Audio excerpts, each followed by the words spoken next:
The morning sky above Rhea Prime was no longer blue. It burned, orange and red, thick with smoke and fire. From the high tower of the government complex, Ambassador Kira stood by the window, frozen in silence. Outside, the sky looked alive, filled with falling light, but it wasn't stars. It was metal. Broken pieces of ships, her people's ships, were raining down through the atmosphere, burning as they fell. She pressed her hand against the glass. Just 3 weeks ago, this same view had been peaceful. Cargo ships moved lazily through the air lanes. Children played in the city parks. Music filled the streets. Now, all she could hear was the sound of distant explosions. The Vorthan Empire had arrived without warning. No declaration. No demand. Their massive black ships had appeared at the edge of Rhean space and opened fire. They destroyed the outer colonies in days. Then they came for the capital. For Rhea Prime. Kira's reflection trembled in the glass as another explosion shook the ground. The city's power grid flickered, and the emergency lights turned the walls red. She took a deep breath, trying to calm her racing heart. Her mind repeated one question: why?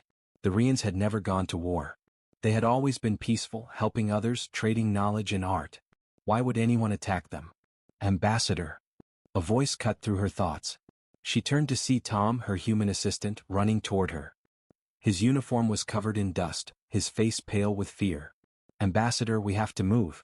The capital's under attack. His voice cracked. He was trying to sound calm, but Kira could hear the terror underneath. Tom had been on Rhea Prime for 2 years. He was supposed to go home next month, back to Earth. Now, Kira thought, there might not be a home left to return to, for either of them. Where? She asked quickly. Where are the enemy forces? The northern sector. They've broken through the defense grid. We have to reach the communication center before we lose the link to orbit. They ran through the wide corridors of the building. Smoke drifted through the air, mixing with the flashing red lights. Every few seconds, the floor trembled from another distant impact. Guards shouted orders. Technicians carried equipment, their faces covered in soot. The sound of the city dying echoed all around them. Alarms, gunfire, and somewhere far away, the cries of frightened civilians. Kira tried not to look out the windows as they passed. But one glance was enough. The once golden spires of Rhea Prime were burning. Transports tried to rise from the spaceport, but many never made it. Vorthan fighter ships darted through the sky like dark insects, shooting anything that moved. Her stomach twisted. Are the planetary shields still active? She asked. Tom shook his head. Not anymore. They failed an hour ago. They reached the communication center, a large circular room filled with screens, holograms, and panicked voices. Technicians were shouting over one another, trying to restore broken connections. The air smelled of smoke and hot metal. In the middle of the chaos stood Director Vale, the head of planetary defense. His eyes were bloodshot from 3 days without sleep. When he saw Kira, he gave a tired nod. How bad? She asked, though she already knew the answer. Vale's voice was rough. We've lost contact with 7 outer colonies. The defense fleet at Real Station was destroyed this morning. The rest of our ships are retreating to protect the core worlds, but it won't be enough. Kira's chest tightened. They had no real army, not for this kind of war. The Rhean Confederation had lived in peace for over 200 years. Their ships were for exploration, not battle. What about our allies? She asked quickly. Has anyone responded to our distress calls? Vale hesitated. The Altarians are sending medical supplies. The Centauri Union is preparing refugee transports. The Helix Collective says they'll share intelligence data on Vorthan movements. He paused, eyes dark with hopelessness. But no one is sending troops. Kira lowered her head. Medical aid and intelligence wouldn't stop an invasion. They needed ships, soldiers, weapons. But no one wanted to fight the Vorthan Empire. A deep explosion shook the entire building. The lights flickered again. A few ceiling panels fell, scattering sparks. Tom grabbed Kira's arm, steadying her. Vale looked at her. Ambassador, we can't hold much longer. If you have a message for the galaxy, send it now. Kira nodded. Her voice was quiet but steady. Prepare the broadcast. Technicians moved quickly. A small recording device rose from the center console. A red light blinked on. The room went silent. Kira took a deep breath, straightened her jacket, and faced the camera. Behind her, the city burned. People of the galaxy, she began, her voice trembling slightly. I am Ambassador Kira of the Rhean Confederation. Our worlds are under attack by the Vorthan Empire. They have destroyed our outer colonies and now strike at our core systems. Our people are dying. The floor trembled again, but she continued. We have always been a peaceful civilization. We never sought war. We have shared our knowledge, our culture, our friendship with all who asked. Now we ask for yours. We are not asking you to die for us, only to help us survive. Send aid. Send ships. Send hope. Her eyes glistened, but her voice stayed strong. If you believe in justice, if you believe in mercy, help us now. The recording light turned off. The transmission went out, a desperate call to the stars. Kira's voice echoed softly in the quiet room. No one spoke. Outside, the sky was still burning. She turned back to the window, watching another explosion light up the horizon. For a moment, she whispered so quietly that only Tom could hear her. Will anyone come to save us? Tom didn't answer. Because in his heart, he didn't know. The message was sent. Across the stars, Kira's words traveled through subspace. A cry for mercy, a call for help. Then, silence. Hours passed. Then days. And still there was no reply. Inside the government complex, the lights were dim. Most of the power grid had failed. The air smelled faintly of smoke and metal. Technicians worked quietly, their movements slow, exhausted. Every few minutes, the ground shook with another distant explosion. Ambassador Kira sat beside the central console, her hands clasped together. Her face looked pale under the red emergency lights. She had not slept since the attack began. No one had. Her human assistant Tom entered the room, carrying 2 cups of water, one cracked, the other half empty. You need to drink something, he said softly. Kira looked up. Any news? Tom hesitated before answering. None. No ships on scanners. No messages on the relay. Just silence. Kira gave a weak smile. Silence from friends can be louder than enemy guns. She took the cup but didn't drink. Her eyes moved to the window. The once beautiful capital of Rhea Prime now looked like a shadow of itself. Smoke rising from shattered towers, lights flickering in the distance. Outside, the war continued. The Vorthan Empire had landed ground troops on the northern continent. Entire cities had gone dark. The Confederation's defense fleet was shattered, scattered across the system. Every hour reports came in, and each one worse than the last. Director Vale entered, his uniform burned at the shoulder, his face covered in ash.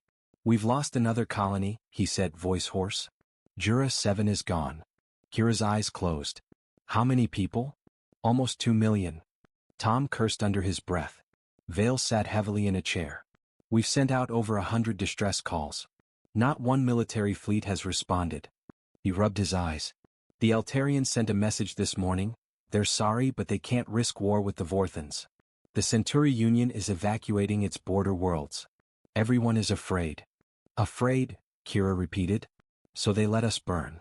Vale didn't reply. The room fell quiet again, except for the constant hum of the dying power generators.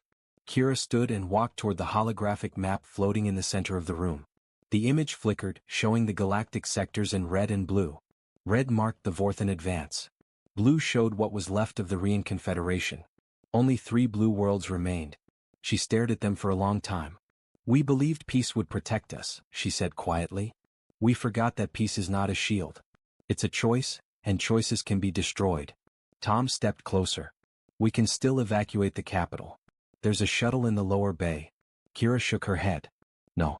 If I leave, the people will think we've already given up. Another explosion thundered nearby, shaking the glass. This time the lights went out completely.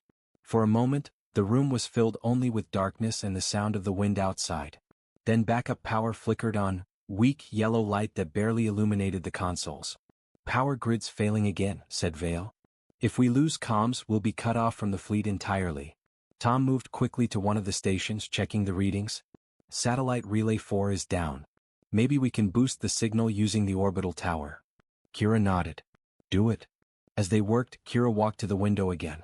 The smoke was thicker now, and the horizon glowed red from the burning districts.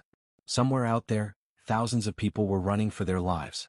She could almost hear them, crying, shouting, calling for help that would never come.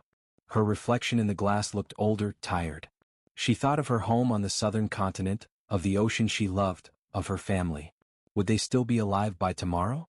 Ambassador, said Vale suddenly, we're picking up something. Kira turned sharply. A response. Vale leaned closer to the screen, adjusting the frequency. It's faint, could be background noise. Tom rushed to help. The signal grew louder, static filling the speakers. A voice broke through, mechanical, distant. But it wasn't a call for help. It was a Vorthan transmission. The capital sector is to be taken within 24 standard hours. No survivors to remain. Kira's blood went cold. Vale slammed a fist on the console.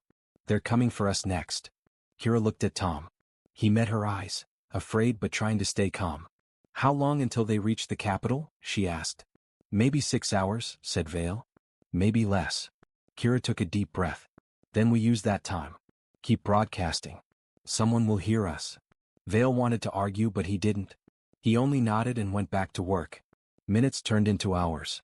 The sky outside grew darker, not from nightfall but from ash. Every explosion sent a tremor through the building. Tom stayed near Kira, helping her record new messages. Each one was shorter, more desperate. To anyone receiving this, Rhea Prime is under siege. We are losing ground. If there is anyone out there, please respond. This may be our last transmission. Still nothing. Finally, after the 10th broadcast, Tom turned off the mic. His hands were shaking. He looked at her and whispered, maybe no one's listening anymore. Kira's voice was soft. Then we keep talking until they do. A moment later the building shook again, harder this time. Dust fell from the ceiling. The emergency sirens wailed. Vale shouted, they've broken through the outer defenses. Through the window Kira saw it, black ships descending from the clouds firing into the city below. The last defense turrets fired back weakly but it was hopeless. Flames covered the skyline. A wave of heat hit the glass. Tom reached for her arm. Ambassador, we have to go. But Kira didn't move. Her eyes were locked on the sky, the burning, broken sky of her homeworld. She whispered, if this is our end, I will face it standing. Tom clenched his jaw and stayed beside her. Outside the enemy descended, like a storm of black fire. Inside the communication consoles flickered one last time, then went dark. The transmission stopped. The galaxy remained silent. And somewhere, far away beyond the known systems, someone finally heard. For 3 long days the sky above Rhea Prime burned. Every night, the fires reached higher, painting the clouds red. The air was heavy with ash, and the city's towers were nothing but broken bones of metal and glass. Ambassador Kira stayed inside the ruined communications building. It was one of the last structures still standing in the capital. The roof had holes, the walls cracked, but the underground generators kept a small portion of power alive. Enough for light. Enough for hope. She hadn't slept. None of them had. Each hour brought new reports, every one worse than the last. The Vorthan ground troops had reached the southern districts. The defense lines had fallen. The few remaining soldiers were retreating, fighting street by street. Director Vale sat slumped against the console, eyes half open, his voice a whisper. Our forces are gone, Ambassador. It's over. Kira didn't answer. She simply stared at the blank transmission screen in front of her, the same one she had spoken to days ago when she sent her message to the stars. Now the light on the console was dead. No reply.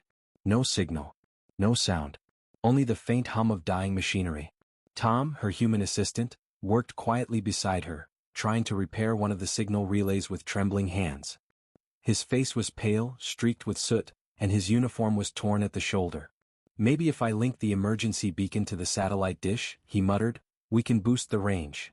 Kira watched him, her heart heavy. He was young, too young to die in this war that wasn't his. Tom, she said softly, you should find shelter. The Vorthans will reach this district soon. He looked up, shaking his head. If you're staying, I'm staying. Earth didn't send me here to run away. She smiled faintly, a tired, grateful smile. Earth sent you here to learn diplomacy. He grinned weakly. Guess I'm learning survival instead. A distant explosion rolled through the ground, shaking dust from the ceiling. Somewhere outside, something massive collapsed with a low, echoing roar. Kira turned toward the window. She could see flames rising over the far buildings. The air shimmered from the heat. Vale, she said, is there any word from the fleet? Vale's voice was hollow. They've stopped responding. The last message said their flagship was destroyed near the moon. Kira closed her eyes. That was it then. Their entire defense, gone. She turned back to the console. Then we are all that's left. Silence filled the room. Even the explosions outside seemed distant now, muffled, like thunder on another world. For a long time no one spoke. Then, faintly through the static of the damaged comms, a sound broke the silence. A soft beep. Tom froze. Wait, did you hear that? Kira leaned closer. What is it? Another beep. Then another. He began working furiously, fingers tapping over the controls. It's a signal. Weak but definitely a signal. Vale stirred, forcing himself up. From where? Tom frowned, eyes darting across the flickering readouts. I'm trying to triangulate, it's not local. It's coming from outside the system. Kira's pulse quickened. Could it be another Confederation world? Tom shook his head. No. The encryption. It's not Rian. It's... He stopped mid-sentence, eyes wide. What? Kira asked. He swallowed. It's human. For a moment, no one moved. Vale blinked, confused. Human? You mean, from Earth? Tom nodded slowly. Yes. The signal is from Sol Sector.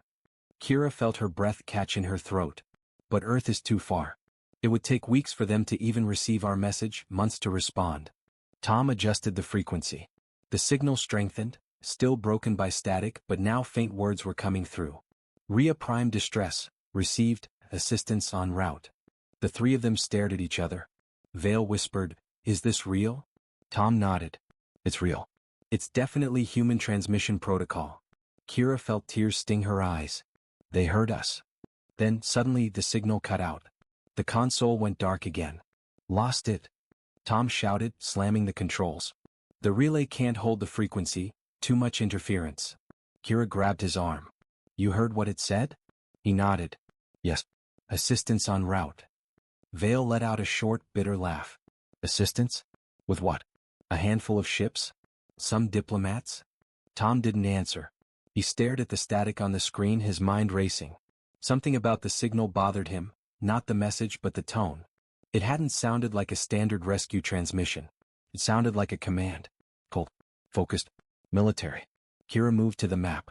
How long would it take a fleet from Sol to reach us? 2 weeks at least, Vale said flatly. By then there will be nothing left to save. Unless, Tom murmured, they were already on the way. Kira turned toward him. What do you mean? Tom stared at the console. If that signal came through subspace instead of standard FTL, it means the sender is much closer, maybe near the outer border. Maybe, they were already moving before our message even arrived. The idea seemed impossible. Humanity's fleet was small, barely known beyond their home systems. The Rians had always thought of Earth as young and peaceful, just beginning its journey among the stars. Kira's voice trembled. You think humans would come here, to fight the Vorthans? Tom hesitated. I don't know what they do, he said quietly. But if that signal is real, they're coming. Outside, thunder rumbled, or maybe it was another explosion. The night stretched on. Kira stood by the window, staring at the stars through the smoke. She imagined them, tiny points of light, silent witnesses to the death of her world. And somewhere among them, maybe, a fleet was moving. She whispered, Please, don't let this be a dream. Tom came beside her. If they're coming, they'll be here soon. The signal pattern suggests high-velocity movement. Vale gave a tired sigh. You're talking like a soldier again, Tom? Tom smiled faintly. Maybe Earth taught us to be ready for the worst. For the first time in days, Kira felt something stir inside her chest. Not fear, not despair, but something smaller, brighter. Hope. The faint sound of gunfire echoed from the streets below. The Vorthan troops were closing in. The city would fall within hours. But Kira didn't look away from the stars. Somewhere out there, far beyond the clouds of smoke and fire, a human voice had spoken. And she had heard it. The dawn over Rhea Prime was red. Not from the sun. The sun had not been visible for days, but from the burning horizon where the Vorthan armies marched. Smoke crawled through the sky like dark veins. The city, once a jewel of the Confederation, now lay broken and dying. Ambassador Kira stood on the balcony of the communications tower, watching the ruins below. Her robes were torn, the once proud insignia of the Rian flag half-burned. The streets below were rivers of ash. She could hear the faint echoes of battle in the distance. The Vorthans advancing block by block, methodical and merciless. Behind her, Tom was still at the console, trying to keep the signal relay alive. He hadn't stopped working since the night before. Exhaustion lined his face, but his eyes were burning with something fierce, a quiet determination that Kira could not help but admire. They've entered the central district, he said hoarsely. We've got maybe an hour before they reach us. Kira turned to him slowly. Any word from the signal? He shook his head. Nothing yet. Whatever that transmission was, it came and went. Her heart sank again. Hope was a fragile thing. It had flickered in her chest for a few precious moments, and now it felt like it was dying again. Director Vale limped into the room, clutching his arm. He'd been outside, helping survivors move into the underground tunnels. "They're coming," he said. "Vorthan dropships sighted over the ridge. They'll be here soon." Kira closed her eyes. "Then we hold the tower as long as we can." Vale gave a tired, bitter smile. "You make it sound like we have a choice." Before she could answer, Tom's console beeped, a sharp, sudden tone that sliced through the silence. Everyone froze. Tom's head shot up. "Signal detected. It's the same channel as before, but stronger this time." Kira rushed to his side. "Can you decode it?" "I'm trying. Wait, it's opening." He slammed the controls, stabilizing the feed. The static faded, replaced by a voice. "Come. Steady. Human. This is the United Terran Fleet Command. To any Rian survivors on Rhea Prime, we have received your distress call. Hold your position. Reinforcements are in orbit." Kira's breath caught in her throat. "In orbit?" Vale staggered closer. "That's impossible. There's nothing on our sensors." But before he could finish, the tower shook. A deep, rolling vibration moved through the ground, rattling the shattered glass, shaking the walls. Then another tremor, stronger, closer. Tom ran to the observation window. "Oh my God." Kira followed his gaze and her heart stopped. The sky was changing. Through the haze of smoke and flame, something massive was descending, a shadow cutting through the clouds. At first she thought it was another Vorthan dreadnought. But it wasn't. It was smooth, angular, and dark, not the organic armor of the swarm, but metal. Human metal. Then another shadow appeared beside it. Then another. Then dozens. Kira pressed a hand to the glass. "How many ships are there?" Tom's voice trembled. "Hundreds." The air crackled with energy. The sky filled with thunder, not from the atmosphere but from orbital re-entry burns. The Vorthan warships, still locked in formation high above the planet, began to turn in confusion. And then the human ships opened fire. White streaks of light ripped through the sky, kinetic lances and plasma bursts tearing across the stratosphere. The Vorthan ships didn't even have time to raise full shields before the first wave hit. Explosions bloomed across the upper atmosphere, silent flashes of light, like stars being born and dying all at once. Vale stumbled backward, eyes wide. "By the stars, they're destroying them. The entire fleet." Tom smiled, not with arrogance but disbelief.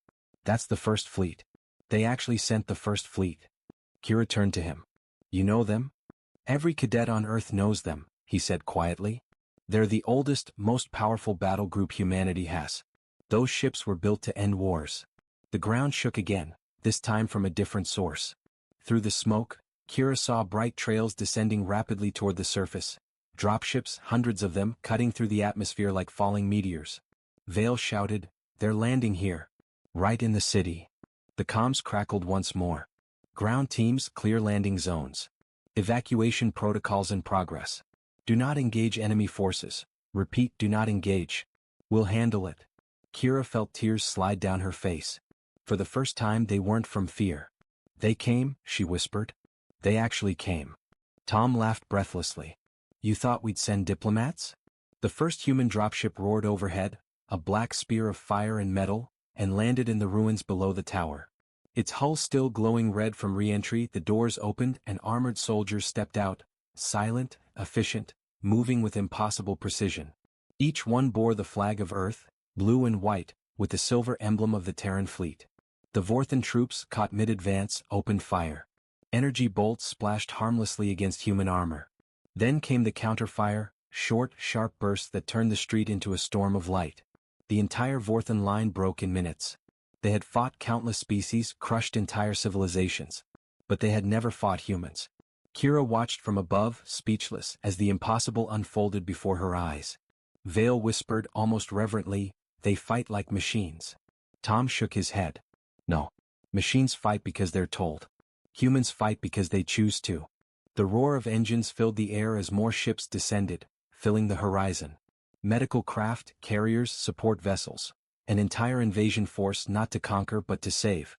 For the first time since the war began, Rhea Prime's skies shone bright again, not with fire but with hope. The human commander's voice came through the comms once more, calm and commanding. This is Admiral Rain of the Terran First Fleet. To all survivors, the line holds. You are no longer alone. Kira sank to her knees, sobbing quietly. She whispered to herself, no longer alone. Tom placed a hand on her shoulder. We told you, when humans answer a call for help, we don't send words.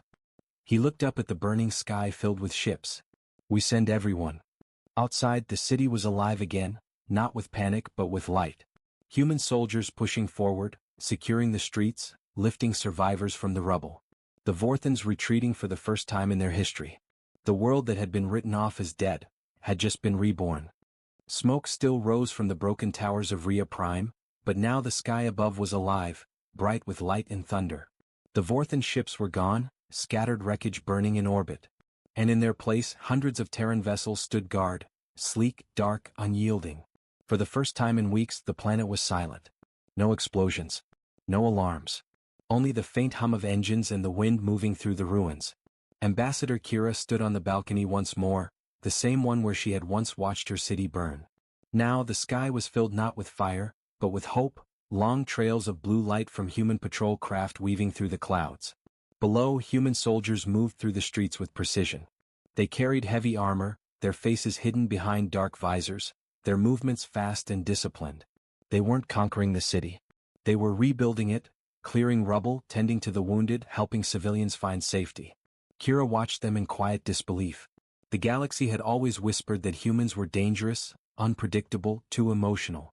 But as she watched one soldier gently lift a Rhean child from the ruins, she realized something deeper. They were fierce because they cared.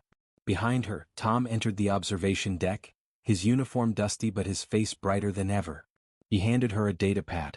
Latest transmission from orbit. The fleet's holding position. No more enemy contacts detected. Kira smiled faintly. So, it's over? Tom shook his head. For Rhea Prime maybe. But not for the Vorthans. He walked to the window beside her. From the surface, they could both see the faint glimmer of the Terran battle line above, colossal warships still circling the planet like guardian stars. Admiral Rain's orders, Tom continued. No Vorthan ship crosses this sector again. Ever. The tone in his voice carried no arrogance, only quiet certainty. Director Vale stepped in behind them, arms still bandaged. He had been skeptical of humans from the beginning, now his expression was filled with awe. I spoke with one of their commanders, Vale said slowly. They say the Terran fleet deployed 17 battle groups across Rhean space. All within 12 hours. How is that possible? Tom smiled faintly. We've learned to move fast when people are dying. Kira turned toward him. 17 battle groups? That's an entire empire's worth of power. Tom nodded. And they didn't send them to invade. They sent them to protect. He looked out over the burning horizon. That's what scares most species about humans. We fight hardest when it's not even our war. Later that evening, as the sun dipped low, Kira and a team of survivors stood in the square near the tower. Human soldiers were distributing food and medical kits. Everywhere she looked, she saw cooperation. Humans working beside Rheans, no distinction between species, only shared exhaustion and relief. Then, the deep rumble of an engine filled the air. A massive human command shuttle descended slowly into the plaza, its landing thrusters blowing dust and ash into swirling clouds. When the doors opened, a tall woman in black armor stepped out, Admiral Rain herself. The plaza went silent. She removed her helmet, revealing sharp gray eyes and a calm expression that carried both command and kindness. Kira stepped forward and bowed slightly. Admiral Rain, on behalf of the Rhean Confederation, I. Rain raised a hand. Save your thanks, Ambassador. We don't do this for recognition. Her voice was firm but not unkind. She looked around at the ruined city, the burned buildings, the wounded civilians, and her gaze softened. This place has seen enough speeches. What it needs now is rebuilding. Kira nodded slowly. Still, we owe you our lives. Rain met her eyes. Then live. That's the only thanks we need. For a moment, the two women stood in silence, the wind carrying the faint sound of human gunships patrolling overhead. Then Rain's tone changed, quieter now. You asked for mercy, she said softly. But mercy doesn't always come with peace. Sometimes it comes with fire. Kira frowned slightly. You mean the destruction? No, Rain said. I mean the will to fight for what's right. She turned back toward her shuttle. The Vorthans made a mistake. They thought the galaxy would look away. They forgot humans have a long memory for injustice. By nightfall, the human fleet's message had already reached every corner of known space. The transmission was short, but it carried the weight of history. This is the United Terran Fleet. Rhea Prime stands free. To the Vorthan Empire, your war ends here. To every world under threat, hold fast. Humanity is coming. Across the stars, governments and empires watched in silence.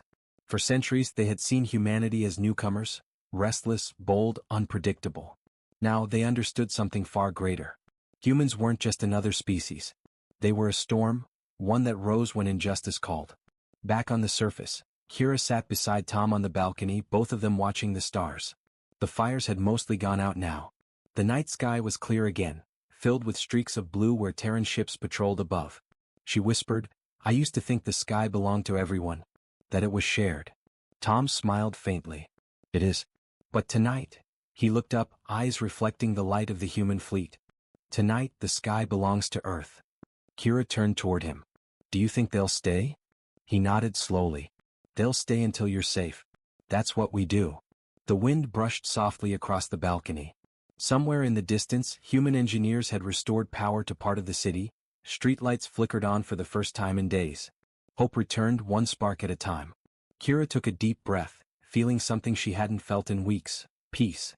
"Tom," she said quietly, "when you sent that first message, did you ever really think anyone would come?" He laughed softly.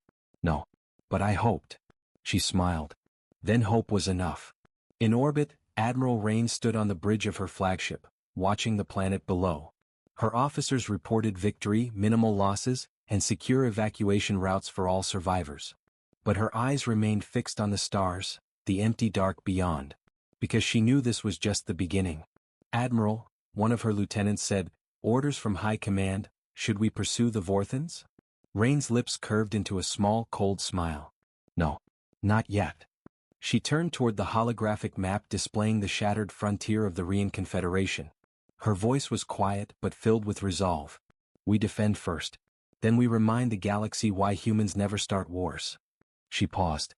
"But always finish them." The fleet engines glowed brighter, their formation spreading like wings of light across the void. And down below, amid the ashes of Rhea Prime, a single message pulsed through the surviving networks, recorded from the tower where it all began. "We called for mercy, and humanity answered." To be continued. Part 6, The Reckoning. Where the Terran fleet takes the fight to the Vorthan homeworld, and the galaxy witnesses what happens when humanity fights not for conquest but for justice. The stars were silent. Far beyond the smoke and ruins of Rhea Prime, the Terran fleet moved through the dark, 1,000 ships gliding in perfect formation, their hulls glowing faintly against the void. No one spoke on the bridge of the flagship Soul's Wrath. Every officer, every pilot, every soldier knew what was coming. The war was no longer about defense. It was retribution. Admiral Rain stood at the central viewport, her hands clasped behind her back. Below her, the holographic map of the Vorthan Empire shimmered, red lines showing their fleets, their worlds, their strongholds. For weeks, the Vorthans had slaughtered civilians across Rhean space. Now those same red lines were shrinking, one by one, erased by advancing blue symbols marked with the flag of Earth. Her second officer, Commander Lee, turned toward her. "All fleet groups report ready, Admiral. The jump to Vorthan Prime is aligned." Rain nodded slowly. "And the evacuation status of the frontier worlds?" "Complete. Rhean refugees are safe aboard the Hope convoy. The last transport left orbit 2 hours ago." For a long moment, Rain said nothing. The only sound was the quiet hum of engines. Then she spoke, her voice calm but heavy with meaning. "The galaxy must understand, this is not vengeance. This is justice." Scene cut. The Vorthan capital, planet Drakkar. The Vorthan High Command towered above a city of black spires and crimson mist. Inside, Emperor Viralketh paced before his generals, his claws tapping the floor impatiently. "How many fleets have we lost?" he demanded. A nervous general lowered his head. 17, sire. Another 4, are not responding." Viral's eyes flared. "Not responding? Or destroyed?" No one answered. Then one of the younger officers rushed in, face pale with panic. "High Emperor. Long-range sensors just detected mass displacement waves, hundreds of them." Viral hissed. "Where?" The officer swallowed. "Everywhere, all around the system." Outside, in the void of space, the stars themselves seemed to bend. Ripples of blue light spread like storm clouds, and one by one Terran ships began to appear. Heavy carriers, dreadnoughts, cruisers, and long black destroyers. Each ship bore the insignia of the United Terran Fleet. Their formation was flawless, silent, disciplined, unstoppable. And at the center, the flagship Sol's Wrath appeared like a giant blade of light. On the bridge, Admiral Rain looked out at the planet below. "Begin transmission," she said quietly. The comm officer nodded. "Broadcasting to all Vorthan frequencies." Rain stepped forward. Her voice echoed across the Empire. "This is Admiral Rain of the United Terran Fleet. 3 months ago you invaded a peaceful world without cause. You burned cities, executed civilians, and destroyed colonies that offered no resistance. You were warned. You were shown mercy. You refused it. Now humanity stands at your gates." She paused, her gaze steady. "We do not come as conquerors. We come as the voice of every species you silenced. Lay down your weapons. Surrender your fleets. End this war, or we will end it for you." The message repeated across every Vorthan ship, every planet, every command network. But the Vorthans were proud. They believed their empire eternal. They answered not with surrender, but with fire. Thousands of red signatures appeared on the Terran sensors. Missiles, fighters, and warships rising from the surface. Commander Lee looked to Rain. "Orders, Admiral?" Rain's expression didn't change. "Engage. Full power. Target command centers first." And then, the void exploded into war. The Battle of Drakkar was unlike anything the galaxy had ever seen. Human dreadnoughts advanced through clouds of fire, their kinetic cannons tearing through Vorthan cruisers like paper. Missiles streaked across the darkness, guided by AI so precise that they struck engines, not reactors, crippling ships, not annihilating them. For every Terran ship lost, 5 Vorthan vessels burned. The planet's defense grid opened fire, massive plasma bolts shooting up from the surface. But the Terran shields held, glowing blue under the assault. Then the Sol's Wrath fired its main rail cannon. The beam cut through space like a line of white lightning, and an entire Vorthan battle platform shattered in silence. From the ground, the citizens of Drakkar looked up and saw their gods of war fall from the sky. Back on the Rian refugee convoy, Ambassador Kira watched the live feed in stunned silence. The room around her was filled with survivors, scientists, soldiers, children, all staring at the same image, humanity's fleet encircling the Vorthan world. Kira's voice was barely a whisper. "They're winning." Tom stood beside her, hands folded. "They're not winning," he said softly. "They're ending it." She looked up at him, eyes wide. "How can a species fight like that?" Tom smiled faintly, his gaze fixed on the screen. "Because humans don't fight for territory. We fight for the promise that no one else should live in fear." Back at Drakkar, hours passed. The skies above the Vorthan capital were now filled with falling debris. Terran ships held orbit unchallenged. Every remaining Vorthan vessel had powered down, their commanders realizing resistance was meaningless. Rain stood on the bridge, watching as her officers reported the surrender signals. "Enemy fleet neutralized, Admiral. Planetary defenses offline. Ground surrender confirmed." Rain nodded once. "Hold fire. Begin humanitarian deployment." Commander Lee blinked. "Ma'am? You want to send 8 teams?" Rain turned to him, her expression calm and resolute. "Yes. We came to end the war, not the people." She stepped forward, gazing at the burning world below. "Let the galaxy see that mercy still has power, even after fire."